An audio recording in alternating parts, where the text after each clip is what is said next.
इस कहानी की शुरुआत में हम एक लड़की कैरल दिखाई जाती है जो एक डॉक्टर थी और फिलहाल वो हॉस्पिटल के एक स्टोर में बंद है। चारों तरफ सामान और दवाइयाँ बिखरी पड़ी हैं और यहाँ वो ऐसी दवाई को ढूंढ रही होती है जिससे उसे नींद ना आए, क्योंकि अगर वो सो गई तो बहुत बुरा होगा। बाहर से बहुत सारे लोग दरवाजे को पीट रहे हैं क्योंकि वो अंदर आना चाहते हैं, लेकिन कैरल ने दरवाजे को बंद किया हुआ था। अब यहाँ चल क्या रहा था ये सब जानने के लिए हम चले जाते हैं कुछ दिन पहले के टाइम में। मतलब कहानी अब आ जाती है गुजरे हुए वक्त में, जहाँ हम देखते हैं कि काफी पुराना हवाई जहाज जमीन पर आते आते ही तबाह हो जाता है, जिसके कई टुकड़े शहर के अलग अलग हिस्सों में जाके गिरते हैं। अब जहाँ उस जहाज का बड़ा हिस्सा गिरा था वहाँ छानबीन करने के लिए बहुत सारे साइंटिस्ट हिफाजती सूट पहनकर आ जाते हैं और पूरी जगह पर नाकाबंदी लगा दी जाती है। मतलब कि कोई भी आम इंसान को वहाँ पर आने की इजाजत नहीं थी। जब साइंटिस्ट जहाज के उस हिस्से को चेक करते हैं तो उन्हें उस पर छोटा सा एलियन क्रिएचर दिखता है जो हर तरह के माहौल में जिंदा रह सकता है, मतलब कम और ज्यादा दोनों टेम्परेचर में ही। अब जो इन सब चीजों की छानबीन कर रहा था यानी यहाँ का डायरेक्टर वो आता है और जब वो बाहर होता है तो एक बच्ची उसके पास आती है जो उसी जहाज का छोटा सा टुकड़ा उसे पकड़ाती है। अब इस टुकड़े पर भी वो छोटे छोटे एलियन क्रिएचर्स मौजूद थे और जैसे ही ये उस टुकड़े को पकड़ता है तो इसके हाथ पर वो काट लेते हैं, जिससे इसके हाथ से खून निकलने लगता है। फिर जब वो घर जाता है तो आधी रात को हम उसका बहुत ही बुरा हाल देखते हैं। उसकी तबीयत खराब होने लगती है और चेहरा तो एकदम भयानक दिख रहा था। मगर अगली सुबह जब वो जागता है तो बिल्कुल ठीक था, जैसे उसे कुछ भी ना हुआ हो। वो फौरन अपनी वाइफ जिसे वो छोड़ चुका है उसे कॉल करता है, यानी कैरल को, जिसे हम शुरुआत में देख ही चुके हैं। वो कैरल से कहता है मैं अपने बेटे से मिलना चाहता हूँ। वो कहती है तुम उसे नहीं मिल सकती, अब हम अलग हो चुके हैं। वो जवाब देता है वो मेरा बेटा है, मैं उससे मिल सकता हूँ, मेरा हक है। मगर कैरल उसकी बातों को नजरअंदाज करके फोन काट देती है। इसके बाद वो अपने एक दोस्त जिसका नाम बेन है उससे मिलती है। वो भी डॉक्टर होता है। वो बेन को बताती है कि मेरा हस्बैंड मेरे बेटे से मिलना चाहता है मगर मैं नहीं चाहती कि मेरा बेटा उनसे मिले। तब बेन कैरल को समझाता है कि वो उसके डैड हैं, उनका हक है, तुम नहीं रोक सकती। इसीलिए वो अगले ही दिन अपने बेटे को अपने हस्बैंड के घर छोड़ने जाती है। मगर यहाँ उनका बेटा अपने डैड को देखकर काफी हैरान होता है क्योंकि उसके डैड अब उससे बगैर किसी एक्सप्रेशंस यानी तासुरात की बात कर रहे थे। मतलब उनके चेहरे को देखकर ऐसा नहीं लग रहा था कि ये कोई इंसान है। जैसे इंसान बात करते हैं, मुस्कुराते हैं, हंसते हैं, दुखी होते हैं, परेशान होते हैं, ऐसी कोई भी चीज उनके चेहरे पर नजर नहीं आ रही थी। बिल्कुल ऐसा ही लग रहा था जैसे वो कोई रोबोट हो। फिर हम कैरल को देखते हैं जो घर में बिल्कुल अकेली थी। तभी उसके दरवाजे पर कोई दस्तक देता है। वो हल्का सा दरवाजा खोलती है जहाँ हम देखते हैं कि दरवाजे पर अब भी चेन लगी हुई है। बाहर एक आदमी होता है जो उसे बताता है कि मैं गवर्नमेंट का ऑफिसर हूँ, मुझे तुमसे कोई बात करनी है। अब कैरल को अजीब लगता है, इसीलिए वो कहती है आप इंतजार कीजिए, मैं 2 मिनट में आई। और जब वो अंदर जा रही होती है तो वो आदमी चेन खोलकर अंदर आने की कोशिश करता है। तब उसे ऐसा करता हुआ कैरल देख लेती है और फौरन वापस आकर दरवाजे को बंद कर लेती है।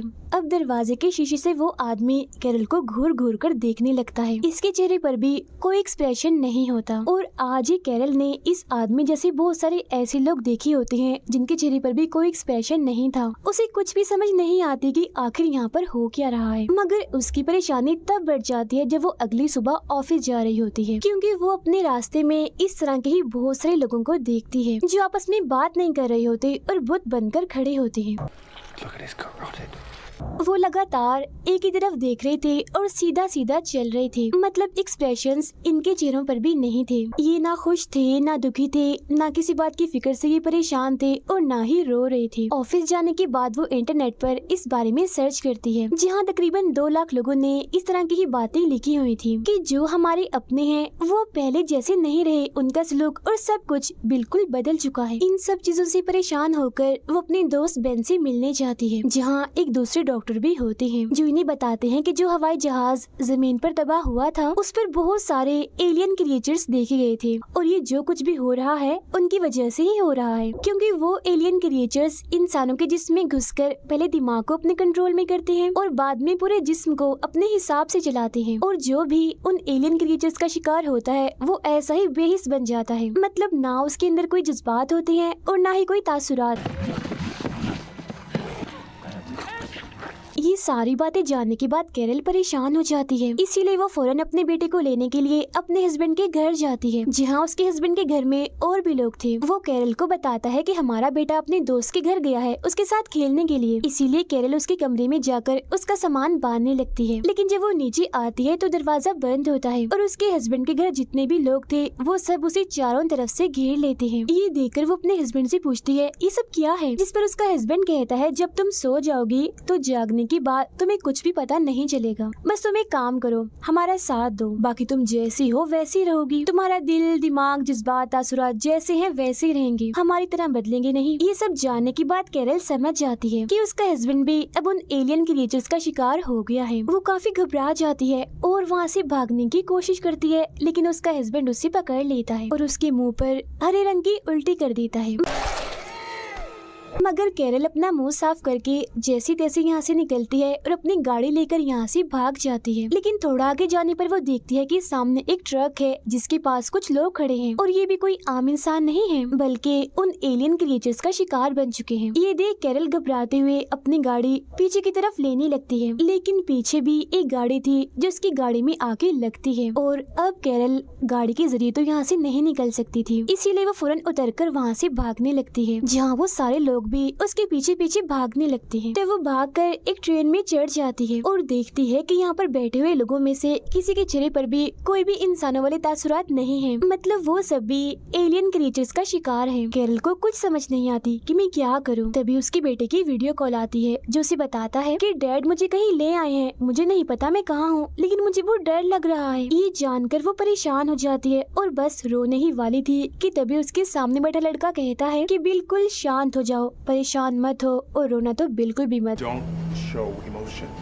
यानी कोई भी जज्बात तुम्हें नहीं दिखाने, वरना वो तुम्हें पहचान लेंगे और तुम पर हमला करके अपने जैसा ही बना लेंगे। जिसके बाद कैरल भी एकदम शांत बिल्कुल उनकी तरह ही रोबोट जैसा बनकर बैठ जाती है। मगर तभी यहाँ कुछ और लोग भी आते हैं जो एलियन क्रिएचर्स का शिकार थे और वो एक के बाद एक इंसान को अपने जैसा बना रहे थे। एक औरत जैसी उनको देखती है तो उसे गुस्सा आ जाता है और वो उन्हें धक्का देकर उन पर चिल्लाने लगती है, जिस वजह से वहाँ चारों तरफ भगदड़ मच जाती है। जिसके बाद वहाँ मौजूद सभी लोग ट्रेन के पीछे वाले हिस्से में चले जाते हैं, मगर एलियन क्रिएचर्स का शिकार लोग उन पर हमला करके उन्हें भी अपने जैसा बना लेते हैं। बचती है तो सिर्फ कैरल, जो किसी तरह यहाँ से निकलकर भाग जाती है और जब वो स्टेशन से निकल रही होती है तो अपने आसपास भी वो इन अजीब लोगों को देखती है, तो वो भी उनकी तरह ही बनकर चलने लगती है, बिल्कुल किसी रोबोट की तरह। यहाँ पर दिखाया जाता है कि जिस भी इंसान के अंदर कोई भी जज्बात एहसासात हैं, मतलब अगर कोई हंस रहा है, रो रहा है, परेशान है, तो पुलिस उस इंसान को पकड़कर अपने साथ ले जा रही है, क्योंकि अब पुलिस भी उन एलियन क्रिएचर्स का शिकार हो गई है। अब यहाँ कैरल को पसीना आने लगता है, जहाँ तभी एक पुलिस वाला उसके पास आकर उसे कहता है कि तुम्हारे माथे पर पसीना आया हुआ है, They don't do that. वो तुम्हें पहचान लेंगे, इसीलिए तुम्हें यहाँ से जाना होगा। क्योंकि ये पुलिस वाला भी दरअसल अभी तक नॉर्मल था, एलियन क्रिएचर्स का शिकार नहीं था, बस ये सिर्फ इस तरह से करके दिखा रहा था कि मैं भी उन एलियन क्रिएचर से इन्फेक्टेड हूँ, यानी उनका शिकार हूँ। इसके बाद वो वापस अपने घर आ जाती है और अपने बेटे को आवाजें लगाने लगती है, मगर वो वहाँ पर नहीं होता। इसके बाद वो बेन के साथ उसे डॉक्टर के पास जाती है, जहाँ वो इन्हें बताता है कि ये दरअसल एक तरह का वायरस है जो एक इंसान से दूसरे इंसान में चला जाता है। अगर किसी इंसान के जिस्म में ये वायरस चला गया और वो सो गया तो ये वायरस इंसान के दिमाग को कंट्रोल करके पूरे जिस्म में फैल जाएगा, जिससे वो इंसान इसका शिकार हो जाएगा। यानी ये वायरस इंसान के जिस्म में जाकर तब तक अपना काम नहीं करता जब तक कि इंसान सो न जाए। अब ये लोग फैसला करते हैं कि ये एक दूसरे पर नजर रखेंगे ताकि इनमें से कोई भी ना सोए। आगे वो डॉक्टर बताता है कि यहाँ से 80 किलोमीटर दूर एक लैब है, अगर हम वहाँ पहुँच जाएं तो हमारा इलाज हो सकता है। लेकिन कैरल मना कर देती है कि मैं अपने बेटे के बगैर यहाँ से नहीं जाऊंगी। अभी इनकी बात चल ही रही थी, मगर यहाँ कुछ ऐसे लोग आ जाते हैं जो इस वायरस का शिकार हैं और वो पूरे घर की तलाशी लेने लगते हैं। तभी ये चारों चुपके से वहाँ से निकल जाते हैं। बाहर ये बिल्कुल उन लोगों की तरह ही खड़े हो जाते हैं। तभी कैरल देखती है एक औरत को पुलिस पकड़कर ले जा रही है जो चिल्ला रही थी। ये कैरल की ही मरीज थी और बार बार ये कह रही होती है कि मैं सो गई थी, मुझे कुछ भी याद नहीं। ये सुनकर कैरल के दिमाग में एक सवाल उठता है कि अगर ये सो गई थी तो ये उस वायरस का शिकार क्यों नहीं हुई। इसके बाद वो डॉक्टर्स जो कैरल के साथ थे वो लैब की तरफ निकल जाते हैं, जबकि कैरल अपने दोस्त बेन के साथ अपने बेटे को ढूंढने के लिए निकल जाती है। अब कैरल कैरल बेन को भी वही बात बताती है जो उसके दिमाग में चल रही थी कि वो मेरी मरीज है, अगर वो सो गई थी तो अभी तक वो ठीक कैसे है, वो इस वायरस का शिकार क्यों नहीं हुई। जिसके बाद वो फैसला करते हैं कि ये उस औरत की मेडिकल रिपोर्ट को चेक करेंगे। और फिर जब बेन उसकी मेडिकल रिपोर्ट को देखता है तो पता चलता है कि उस औरत को दिमाग की एक बीमारी है जो चिकन पॉक्स के बाद होती है। ये बीमारी उस इंसान की दिमाग के एक छोटे से हिस्से पर असर डालती है। यही वजह है कि सोने के बाद भी वो इस वायरस का शिकार नहीं हुई। मगर ये बीमारी हर इंसान में नहीं होती, सिर्फ उन्हीं लोगों में होती है जिन्हें कभी चिकन पॉक्स हुआ हो, जो एक जिल्द की बीमारी है। तब ये सुनकर कैरल कहती है मेरे बेटे को भी चिकन पॉक्स हुआ था और जब बाद में हमने उसके टेस्ट करवाए तो उसे भी बीमारी हुई थी। इसका मतलब कि मेरा बेटा भी इस वायरस का शिकार नहीं हो सकता, वो पूरी तरह महफूज है इस वायरस से। इसीलिए तो वो बार बार मुझे कॉल कर रहा है क्योंकि वो ठीक जो है। अब बेन अपने उसी डॉक्टर को कॉल करता है जो लैब की तरफ गया था और वो लैब में पहुंच भी गया था। Ben Yeah, we're here. You reach 42. उसे बताता है कि जिस औरत को हमने देखा था जो चिल्ला रही थी, सोने के बाद भी वो इस वायरस का शिकार नहीं हुई क्योंकि उसे भी वो दिमागी बीमारी है। जो सुन फौरन डॉक्टर कहता है कि हाँ मैं समझ गया, तुम क्या कहना चाहते हो, यही ना कि हम इस वायरस का तोड़ यानी एंटीवायरस बनाएं, मगर इसके लिए हमें उस औरत का खून और डीएनए चाहिए। क्या वो इस वक्त जिंदा है? बेन कहता है हमें उस औरत की जरूरत नहीं है, बल्कि कैरल के बेटे को भी वो दिमागी बीमारी है और अगर हम उस बच्चे को ले आए तो एंटीवायरस यानी वैक्सीन बन सकती है। तभी कैरल के पास उसके बेटे का मैसेज आता है जो बताता है कि डैड मुझे दादी के घर ले आए हैं। तो अब कैरल को पता चल जाता है कि उसका बेटा कहाँ है, जिस बारे में वो बेन को भी बताती है। मगर बाहर इन्फेक्टेड लोग हैं, यहाँ से निकलना आसान नहीं है। तभी यहाँ कैरल को याद आता है, वो बेन को बताती है कि मैं भी इस वायरस का शिकार हूँ क्योंकि मेरे हस्बैंड ने मुझ पर उल्टी कर दी थी और मुझे डर है कहीं मैं सो न जाऊँ, क्योंकि अगर मैं सो गई तो वायरस मेरे दिमाग पर हावी हो जाएगा। इसके बाद बेन पुलिस के कपड़े पहनकर गाड़ी के जरिए कैरल को एक जगह पर छोड़ देता है। पुलिस का ध्यान भटकाने के लिए वो गाड़ी तेज चलाता है ताकि सब उसके पीछे आ जाए और कैरल यहाँ से निकल जाए। अब कैरल भी इन्फेक्टेड लोगों की तरह ही चलकर एक ट्रेन में चढ़ जाती है जहाँ बैठे सारे मुसाफिर इस वायरस का शिकार थे, एकदम शांत बैठे थे। वो सीधा एक वॉशरूम में चली जाती है और जब वो बाहर आती है तो वहाँ उसके बेटे का दोस्त था। वो बताता है कि अब मेरी फैमिली नहीं रही। इसके बाद कैरल उसे लेकर ट्रेन से उतर जाती है। तब सामने उसका हस्बैंड खड़ा था जो उसे लेकर अपनी मॉम के घर आ जाता है, मगर यहाँ उसका बेटा नहीं होता। उसके हस्बैंड की मॉम भी इन्फेक्टेड थी। वो सब खाना खा रहे थे मगर कोई भी ये पहचान नहीं पाता कि कैरल इन्फेक्टेड नहीं है क्योंकि वो सब कुछ बिल्कुल उनकी तरह ही कर रही थी। इसी दौरान कैरल के पास उसके बेटे की कॉल आती है जिससे वो बहुत संभल कर बात करती है ताकि किसी को उस पर शक न हो जाए। यहाँ बातों ही बातों में उसे पता चल ही जाता है कि आखिर उसका बेटा कहाँ है। बहुत जल्द वो अपने बेटे के पास पहुँच जाती है। दोनों माँ बेटा एक दूसरे से गले मिलते हैं, जिसके बाद वो अपने बेटे को लेकर यहाँ से निकल जाती है। मगर उसका हस्बैंड और उसके आदमी उन्हें जाता हुआ देख लेते हैं, इसीलिए उनका पीछा करने लगते हैं। तब